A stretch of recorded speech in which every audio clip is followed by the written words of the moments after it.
Okay, so this is good afternoon, and this is our first tutorial session for the year, the semester. So as usual, can someone just confirm that you can hear me? HR Graham says, good day, sir. I'm guessing that you can hear me, so that's good. We've got a good turnout. We've got 49 people.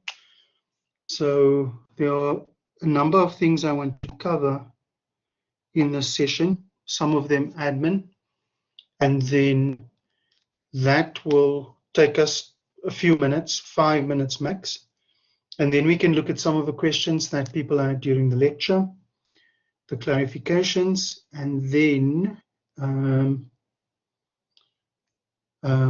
I'd like you to pose new questions if you want. In fact, you can type them as we go through the session if something comes up that you aren't clear of. Okay, so I made a note in the lecture that a number of people asked about Theorem 3, Definition 2, Exercise 5, and Theorem 7. So these are the ones that I'll look at first. I have already received a few people sending me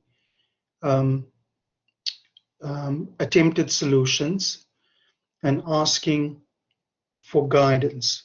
So the first thing I need to say to you, having looked at those attempts, it was very good that some people sent them in, because I think I wouldn't have told you what I'm going to tell you now if I hadn't seen how you are writing out solutions. So you need to remember that this is a second year module.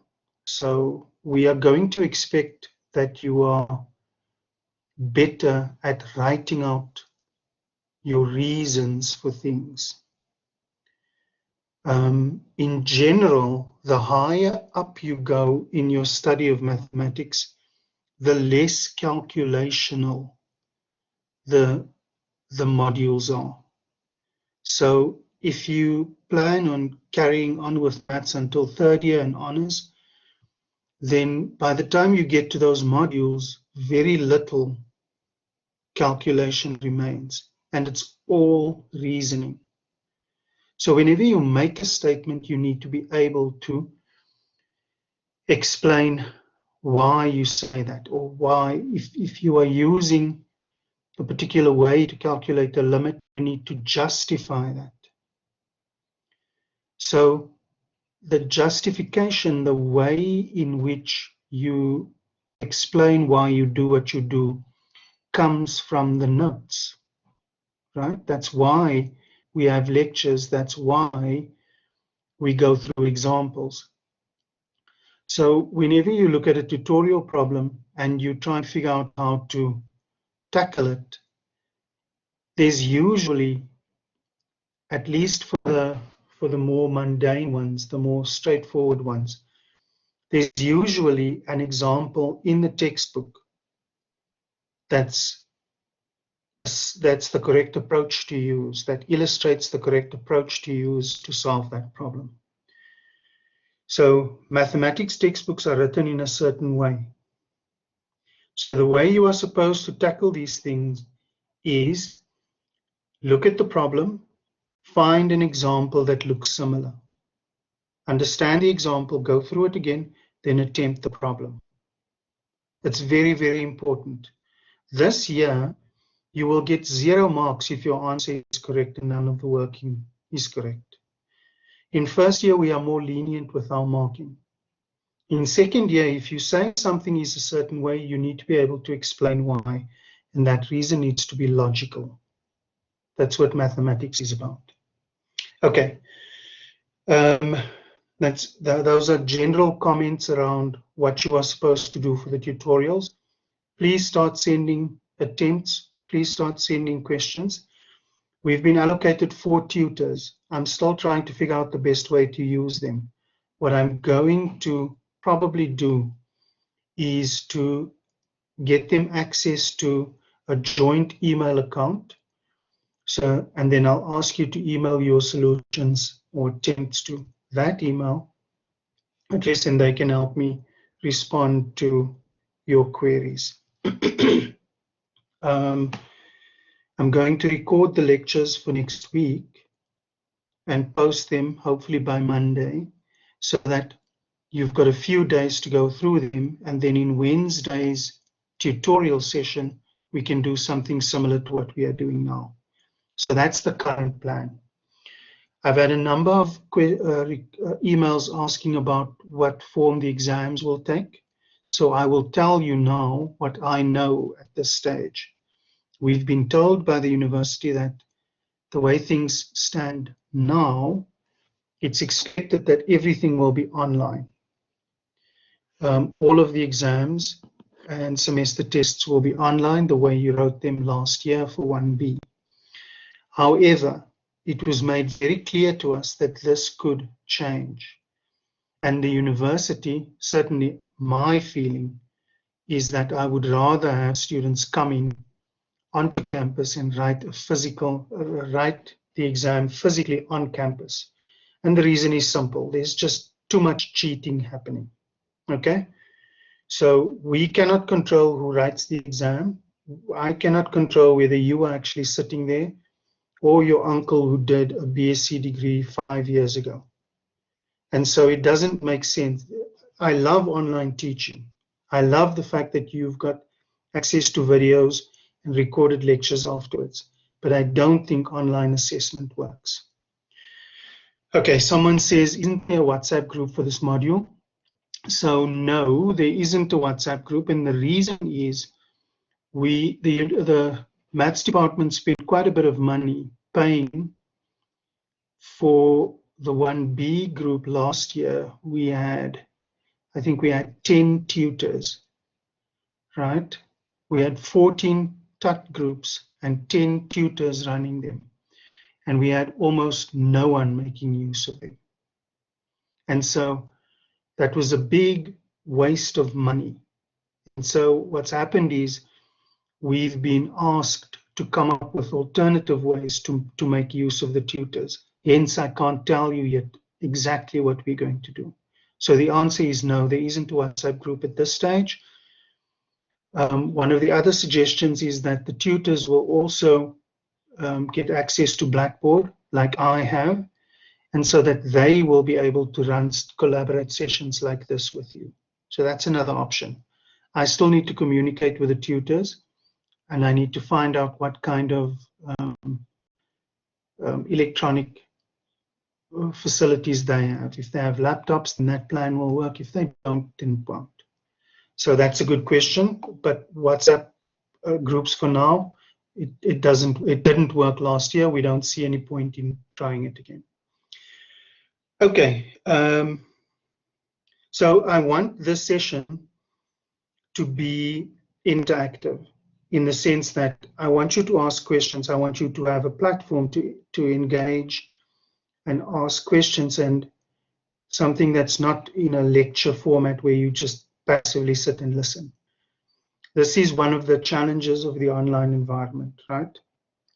In a normal environment, I would be seeing you physically in a tutorial session, and I would be sitting next to you, and I would be showing you how this stuff works, which is 1,000 times better than what we have now in terms of me supporting your learning. And so I want you to use this platform to speak to me. At the moment, type, if you do want to speak, raise your hand so that I can see that you want to say something. And then you unmute your mic, you'll speak, and then mute it again. Okay. Are we going to utilize WebWork for TUT tests? It's going to be both, probably. I need to set up the WebWork system for you in the next day or so. By the weekend, by Saturday or Sunday, I'll send you instructions on your first WebWork assignment. It will be next week. Okay. The week after that, we might do Blackboard. The week after that, we might do WebWork again. Okay. So the answer for Mokwena is yes, and it will be both. Okay. Cool. I'm glad to see that there are 7 people Yeah.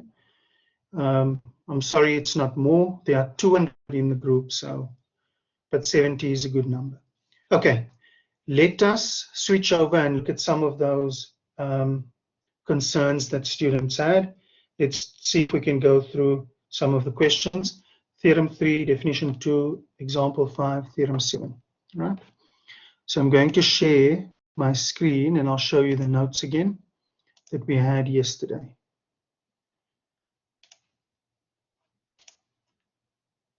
And then we see how that goes. And then we can go back to the chat again once I see that people are asking questions. Okay, so there's full screen mode. And let's start with theorem 3, right? So what I'm simply going to do is just go through explaining it again, because I'm not quite sure what it is that people didn't understand. Well, on my list is definition 2 as well. So let's start there. So to understand definition 2, look at this picture here, right? And to understand the picture, let's take even one step further back. And remember that I said to you that last year we spoke about functions that were defined on intervals, subintervals of the real line, right? Many of those functions were defined on the entire real line. So the function y equals x squared, right, is defined for all real numbers. Fast forward to this year, we said we're looking at these particular kinds of functions called sequences. They are functions, but they're defined only on the set of natural numbers. And that means we can count them. In other words, we can say there's a first element, a second element, a third element, and so on. And that's because we can number the set of natural numbers. We can't actually number the set of real numbers, right? It's a deep theorem about it. It's a deep property of the real line that you can't number them. There's no next one. This is something that you only really understand it when you get to honors level mathematics. But with natural numbers, you can number them. And so sequences are particular kinds of functions where the elements are numbered. And because of that, you can do certain things with them. And so we said, just like in calculus last year, we couldn't do much with just the normal idea of a function. We needed to have special functions. We needed functions to be functions that were continuous and functions that were differentiable. Once a function is continuous and differentiable, then we could do calculus with it. We could take its derivative. We could use it to represent a process of change in the universe. A ball falling, right, from a great height, picking up speed. We could model that velocity change and so on using a function, because that function was continuous. And so the same thing happens with sequences. The plain concept of a sequence is useless if the sequence isn't convergent. And so the first important thing you must understand is this notion of convergence of a sequence. And that's this definition 2. So again, I show you these pictures so that you develop a feeling for what it is, and then I show you the precise mathematical definition. So there's the picture in front of you of 2 convergent sequences. What makes it convergent? What makes it convergent is this idea that the larger I make the index, the larger I make the value n, the closer the value of the function gets to this value L. When that happens, we'll say the sequence has a limit L. And notice in the second picture, the value of the function bounces around the blue line. So for certain parts, for certain values of n, it's above the blue line. For others, it's below the blue line. So if you think about it, if I say the value of the function is getting closer to L, then it means the difference, L minus the value of the function, or the value of the function minus L, that must be getting closer to 0, right? Now, this is what we want to capture in the definition. Let's see what all the questions are about. Let's see what all the questions are about. You can't see anything. Oh, okay. Let's try again. I thought I did share it. I did share it, actually.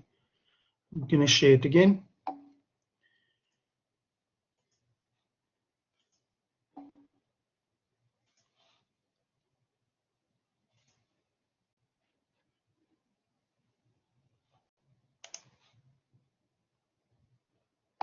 Okay, now how am I going to know if you can see it? That's the problem. So at this point, I can't see anything coming in, right? I can't see, when I share, I can't see the chat. This is the problem. Okay, so I'm going to share again because it looked like what I did worked. Okay, so you don't have to, if you can see, don't type anything. Because when I hear these messages come in, then I need to check what you're saying and I need to unshare. Okay? Okay, cool. Let's try that. So if you're quiet, then I know everything's fine. Good? Okay, here we go. It says I'm still sharing my screen. So, okay. So if you're quiet, then I know you can see what I'm showing you. So now I explained to you that the first and most important concept, the second and most important concept is to understand this notion of convergence. Because just like a normal function is useless for us, we can't do any calculus with it. Just a normal sequence, something that bounces around different values, is useless. We must have convergent sequences. And I can only show you how powerful they are when we get to section 11.10. So this is a slow build-up. But now, first I need you to understand intuitively what we mean by it. And intuitively, this is it. Look at the pictures in front of you. The larger I make n, the closer the red dot becomes to get to the blue line. You can see that. Now, in the second picture, some of the red dots are above the blue line and some of them are below the blue line, which means if I calculate the distance between them and I go L minus AN, then for some they'll be positive and for some they'll be negative. Right? Now keep that in mind. Now, this notion of the value of the function getting closer to L, we're going to make precise now.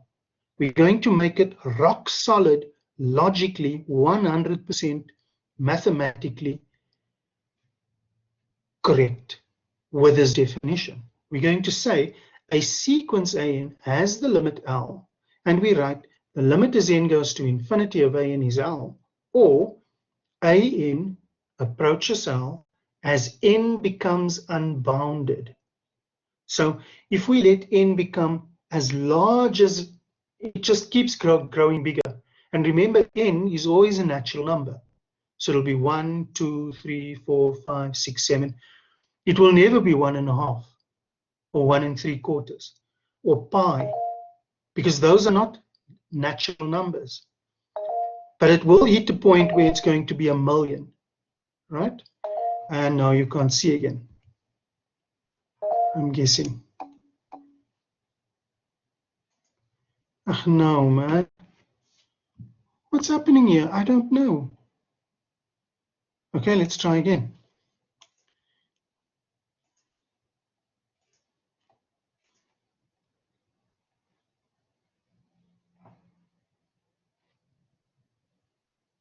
This is weird.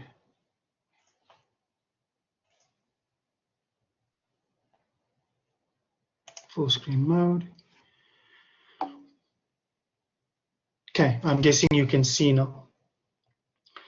So a sequence an has the limit L, and we write the limit as n goes to infinity of an is L, or an arrow L as n arrow infinity, if the following happens. Now here's the condition. This is the thing that up to now I've just given you a name. I've just told you this thing is called Arthur. This person is called Arthur. Now I'm going to tell you what it means for the limit of an to be L as n goes to infinity. So this is the part that you must understand. Everything before that was just a name. If for every epsilon positive, there's a corresponding integer n such that if n is larger than capital N, then the distance between an and L is less than epsilon. Remember that absolute value function, the absolute value of an minus L, is the distance between the two numbers an and L. Now, I think this is what students struggle with. Go have a look at how we define the absolute value function. Go look at the Appendix 1 in your textbook. Go read that section again. And if you really understand it, once you really understand it, then you will see that whatever the two numbers are, whatever the two real numbers are, an and L, right? That the distance between them is always given by the absolute value function. Think about it like this. Suppose one number is 5 and another number is 7, right? What's the distance between 5 and 7? It's 2. Now, if I say 5 minus 7, absolute value, I get 2.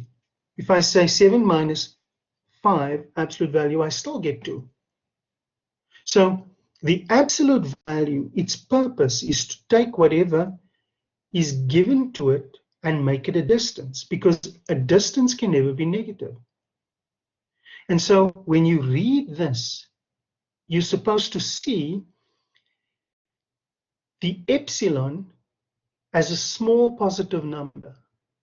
So I could make the epsilon as small as I want. I can make it 1 over a million. I will always be able to find a corresponding integer n. That integer might be 30, it might be 50, but it has the following property: as long as the index of the sequence is larger than n, then the distance between an and L will be less than epsilon. So this is how you need to understand this definition, right? Okay, let's go back and see what you guys are saying. Let's go back and see what you're saying. Okay, no, I don't know what's happening. I actually didn't move the screen at all.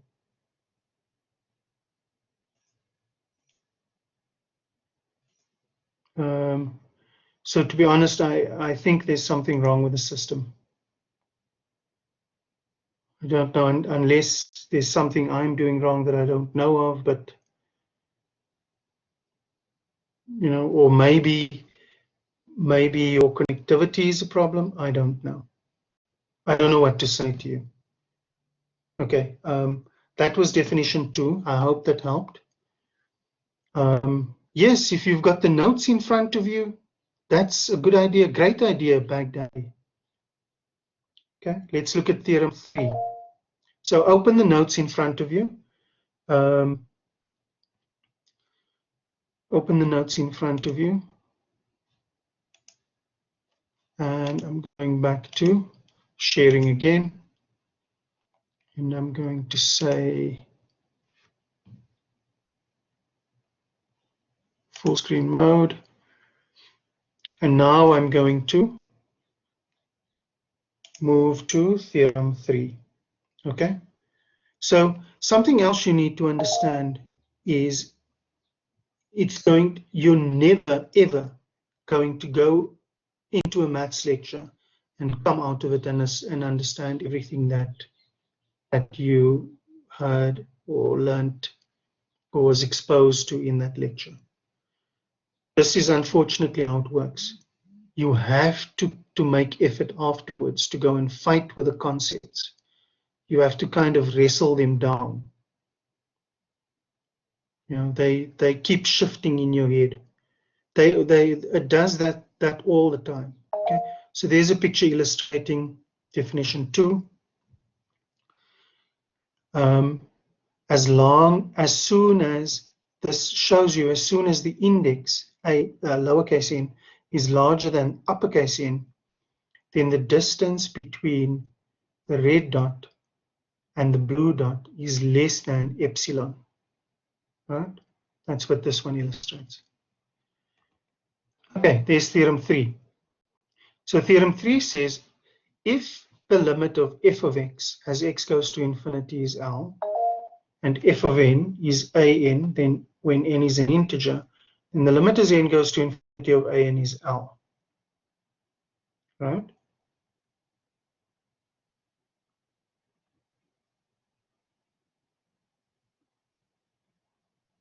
Yeah.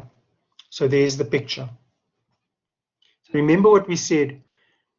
We are able to leverage most of the theorems that we did using functions of real variables. Right? So here we've got a function that's defined for all real variables. And obviously it's defined for the set of natural numbers as well. So for each natural number, if I look at the function's value at that natural number, I'm generating a sequence. So all this function is saying, all this theorem 3 says is, if the original function, the function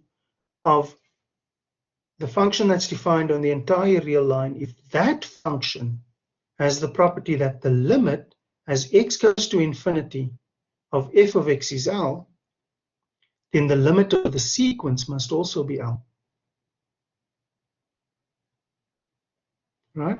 That's what this theorem 3 is saying. And so this is how you must interact with the material. You need to ask yourself, what is this thing saying? Ask yourself, can I explain it to someone? Shall we do an example? Let me have a look at the questions, actually. Let me stop sharing.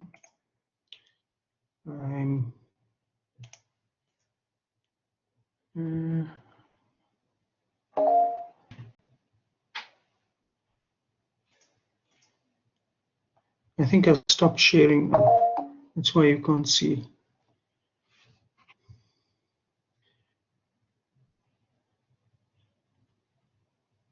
Actually, no, I can't see if I've stopped. Okay. There's either something wrong with the application or the network is not strong enough. So let me try something. I'm going to connect my laptop with a cable to my router. Maybe our network experience is a little bit better then. Okay, let's do an example. Let's do an example.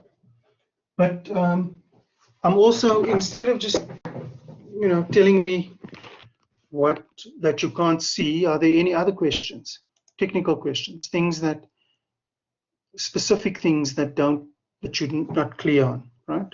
Sir, I'm going to wait for people to type. Yes, Mr. Paho, right? Yes, sir. Okay, what's your question? I'm having a problem in understanding about the epsilon. I just understand the part where we say L minus AN. I can make a picture out of it, but when it comes to this part of is less than the epsilon, my question is, do you know the value of epsilon? What is epsilon? That's my question. That's your question. Okay. Yes. Did everyone hear that?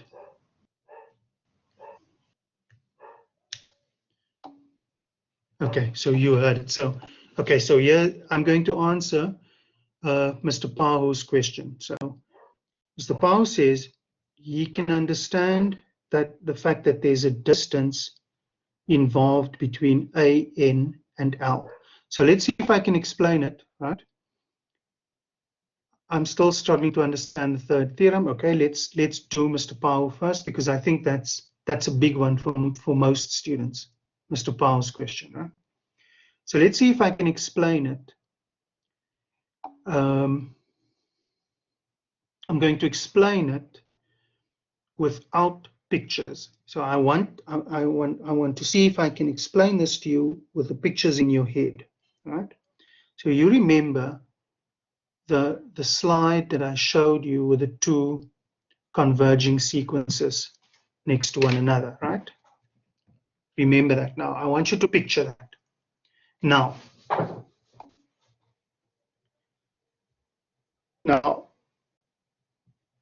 Matukane, the answer of your question is coming now. So keep listening to my answer to Paho. So now remember this intuitive concept. Remember the thing that we want the definition to do. Here's what we want the definition to do. We're saying that a sequence AN converges to the value L if the following happens. If the larger we make N, the smaller must be the distance between the sequence value and the limit. Now, Mr. Paho, I want you to type now and say whether you understand that. I'll repeat it. We're saying that a sequence converges, a sequence AN converges to the value L if the following happens. The larger we make N, the closer AN gets to L. Mr. Pahu, do you understand that? Yes or no?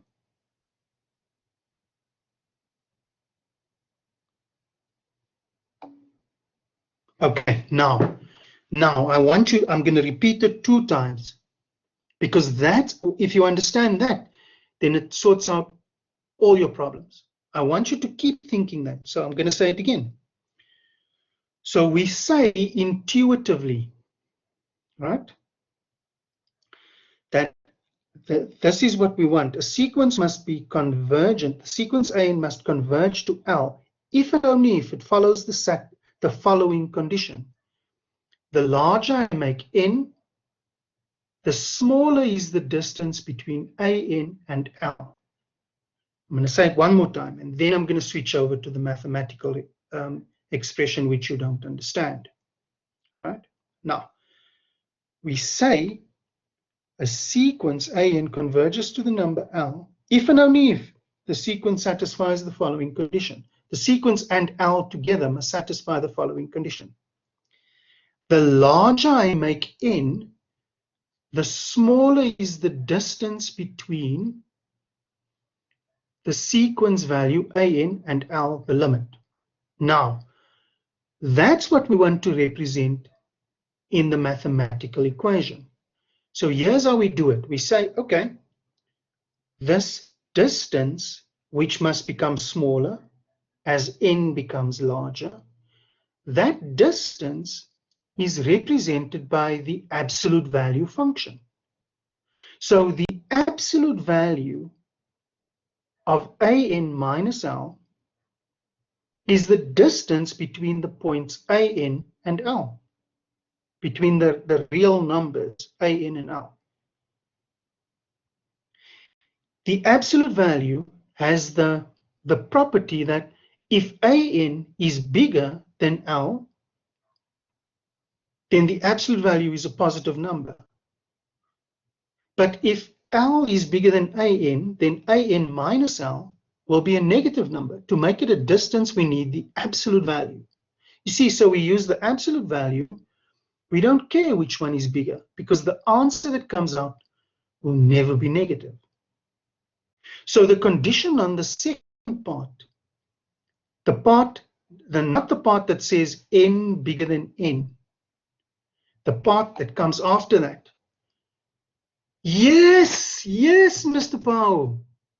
Epsilon represents the distance. So the idea is that you can make epsilon as small as you want. I will always be able to get a capital N, Mr. Matukani. I'll always be able to get a capital N that's big enough that if the index, lowercase n, is larger than the capital N, then the distance is going to be less than epsilon. It's forced. Now remember, you have to go back to this intuitive understanding because the mathematics represents in symbols what we want intuitively to happen. So you need to keep saying to yourself, but what is it that I want to happen?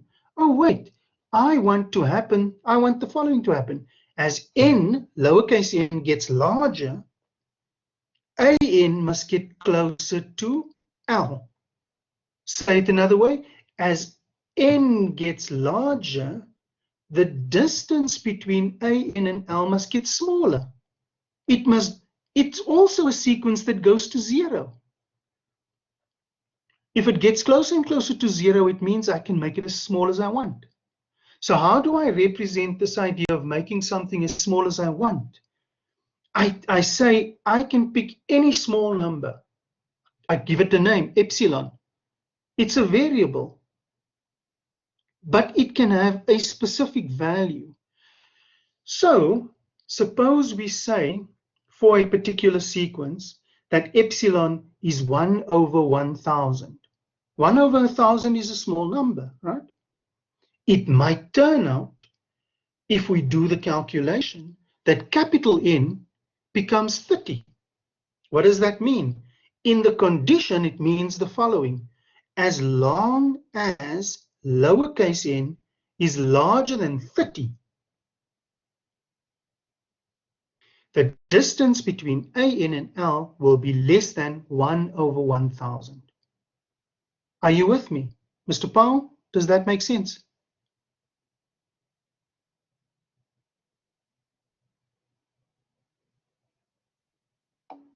There's one mistake you made, Mr. Powell. Look at the part where you say, thank you, sir. So epsilon is the distance. No, epsilon is the distance between,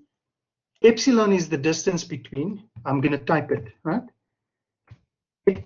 Epsilon is the distance between a lowercase n and capital L. Yes, now, Mr. Powell, I want you to see something. You had to battle to understand this, right? Understanding is not something that comes by reading mathematics like you read a newspaper, right?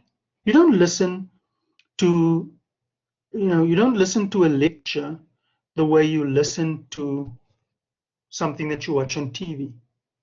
No, you need to pay, your entire attention must be focused on this because you want to remember as much of it. But even if you do that, you're only going to understand a small part of what the lecturer tells you. I know this is how it works.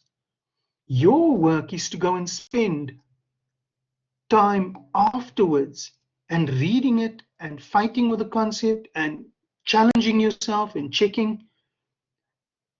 Right, so this is how it works. So here's a question.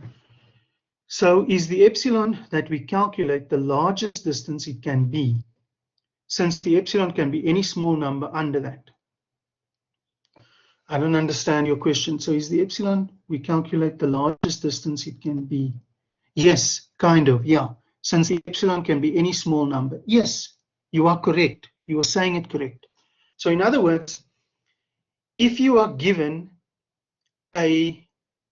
so to put it slightly differently, for a given capital N, if the lowercase n is larger than that capital N, then epsilon is the largest value for the distance between L and a lowercase n. So I'm going to type it. For a given epsilon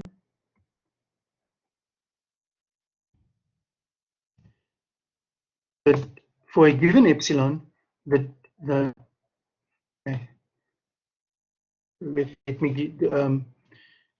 me take my time. For a given epsilon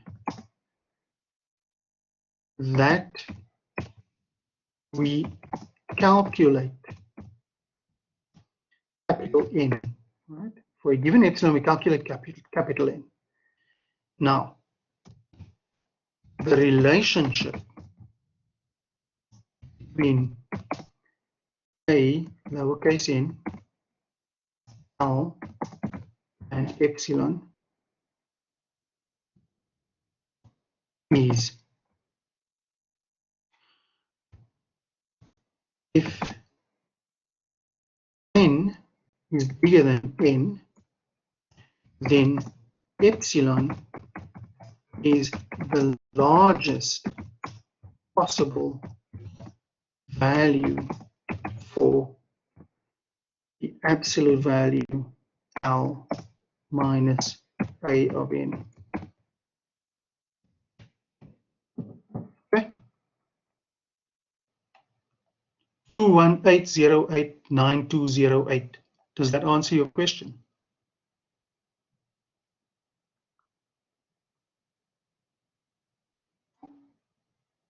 Okay. I hope it's becoming clearer. Remember, you need to understand as much of this as you can this week, because when next week comes around, I'm introducing a new concept called a series. And to understand series, you need to understand sequences, and you need to understand what it means for a sequence to converge. Because what we're going to do is we're going to say, okay, now what we actually need are series. But a series is an infinite sum. And an infinite sum, some of them converge and some of them diverge. Some of them just become bigger and bigger and bigger. Others bounce around between values. And then we're going to use the concept of a sequence to study series. So you need to understand this stuff this week. Otherwise, next week, you're going to be lost again.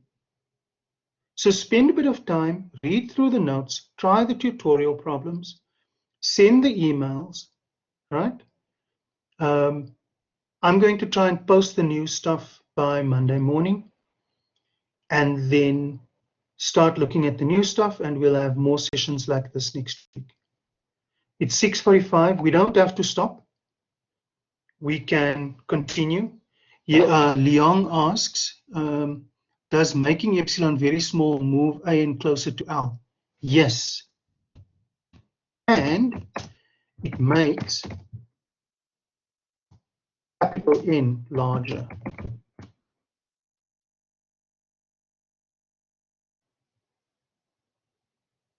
The way you've said it, Leong, is 100% correct. Right? The smaller you make epsilon, the smaller is the maximum distance between AN and L.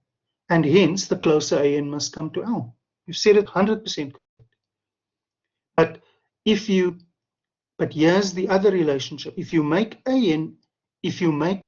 epsilon small, you're forced to make capital N larger. Because remember, we're still trying to represent the same idea, that the larger we make lowercase n, the closer the sequence comes to L. So if you're going to make epsilon smaller, it means you're making it closer, which means you need to be further along in N. Okay. Any other questions? Shall we look at an example? I don't have to go. I'm in no hurry. We can talk about this some more. Maybe we can do example 5. I'm a bit nervous about the screen bombing out though. I take it, I assume that right now you can't see anything, right? So let's try sharing and let me do example 5. Okay, maybe theorem 7. Anyway, you guys don't seem to be leaving, so I'm going to continue talking. Feel free to go whenever you want to, but feel free to stay. Like I said, I'm in no hurry.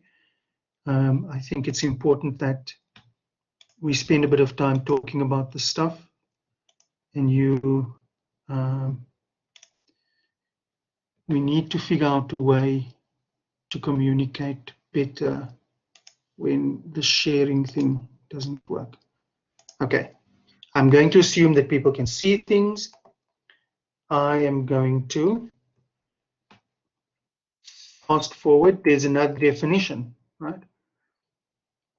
There's another definition. So remember now, there's theorem 3, right?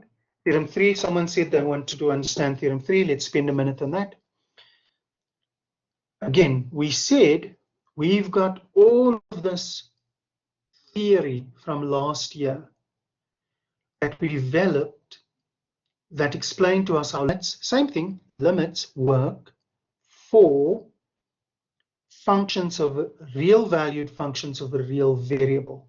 So I'll explain what that expression means. Real valued means it's a function that maps into the set of real numbers. So remember, a function maps D to E. If I say it's a real valued function, it means E is a subset of that set of real lines. If I say of a real variable, it means it maps all real numbers, right? Or at least the domain is a subset of the real set of real numbers. So we've got all of this theory. So all theorem 3 does is it allows us to reuse a particular theorem, a particular feature of a function converging to a point. So last year, we described what we meant by the limit as x goes to infinity of f of x. And there you must have lost me again. You must have lost me, I'm guessing. Okay, I don't know what it is. I think maybe my network is just poor. So here's what I'm going to do. Every time we have one of these sessions, we can quit in a minute. Every time we have one of these sessions, I'm going to see if I can make sure that that I'm on campus, because I think the network on campus is better. Mokwena wants to know about live lectures. So the maths department is kind of trying to get us to not to do live lectures, but to upload videos. So I'll be doing exactly what I'm doing now. I'll just be doing it over the weekend and posting it on Monday. So I think we should try it. Let's see how it works next week. I'm going to see if I can post some videos for you by Monday or Tuesday morning, and some more later in the week. And then we see how it works. And then we can use the class time for interactive sessions like this. Okay? So you can ask questions in the Wednesday session. Right? I'll be online for you on Wednesday like this. Okay, cool. Tutorials. All right, tutorial session seems to be working in this manner though. Okay, Mokwena says you like it. Will the videos demonstrate you working through exams? Examples? Yes, the videos will be exactly like what we did 2 days ago. All right, it just won't be live. And you'll probably have a few to download, right? Because we've been asked to keep the file sizes below 40 megs so that it's easier on your data allocation. Okay, feel free to send emails. It was good interacting, and let's see how it goes next week. Okay, cool. Yes. Go do your tutorial problems.